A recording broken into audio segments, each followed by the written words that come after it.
গত 17 বছরের প্যাসিস্ট শেখ হাসিনা যখন জুলাই আগস্টের গণ অভ্যুত্থানের ছাত্র জনতার আন্দোলনের মধ্য দিয়ে পালিয়ে গিয়েছিল, আমরা তখন গণ আন্দোলনের মাধ্যমে আনন্দ মিছিল করেছিলাম।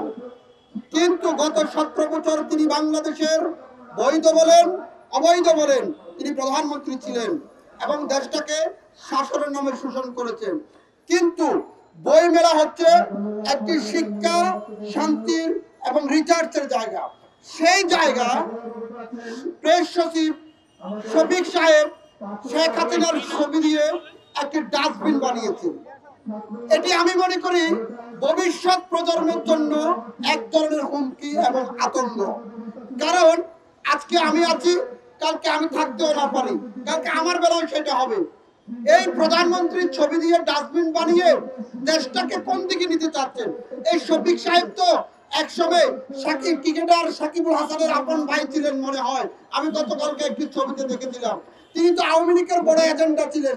তার মানে অর্থাৎ সে এগুলো ডাস্টবিন বানিয়ে এই প্রধানমন্ত্রীকে অপমান অপদস্থ করে সে প্রমাণ করতে চেয়েছেন যে শেখ হাসিনার প্রতি তার ঘৃণা জন্মিয়েছেন।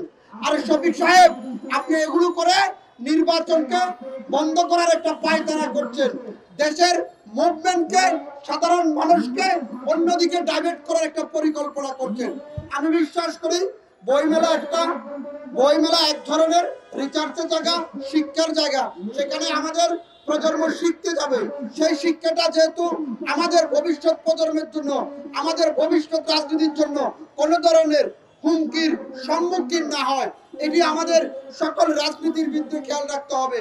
গত 17 বছর শেখ হাসিনা আমাদের বিরোধী দলীয় সাবেক নেত্রী বেগম খালেদা জিয়াকে নিয়েও অনেক ধরনের বালুর ট্রাক থেকে অনেক ধরনের অনেক কিছু করেছে।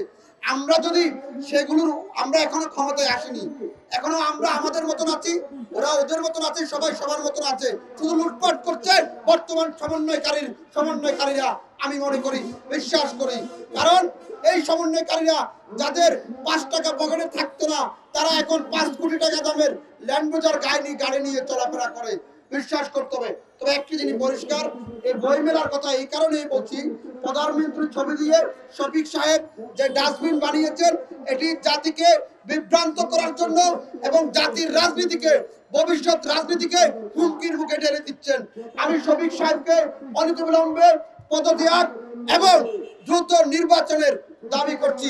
কারণ এই শফিক সাহেব বাংলাদেশের রাজনীতিটাকে ভিন্ন দিকে ডাইভার্ট করার যে পরিকল্পনা নিচ্ছে, এটাতে করে আমি বিশ্বাস করি বাংলাদেশের রাজনীতি হুমকির মুখে যাবে। আপনারা এই শফিক সাহেবের বিরুদ্ধে দাঁড়াতে হবে। বিভিন্ন ধরনের বিভিন্ন কথা করে আমাদের মন জয় করার চেষ্টা করছে। উনি হচ্ছে original fascist, original Awami League, original fascist. এই ফ্যাসিস্টকে জায়গা যারা দিবেন, এই ফ্যাসিস্টের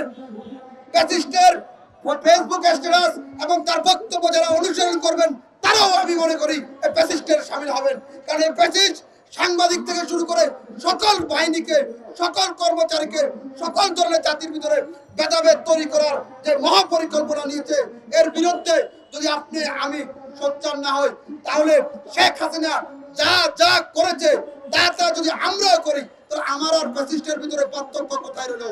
আমার আর ফ্যাসিস্টের ভিতরে মূল্য কোথায় রইল?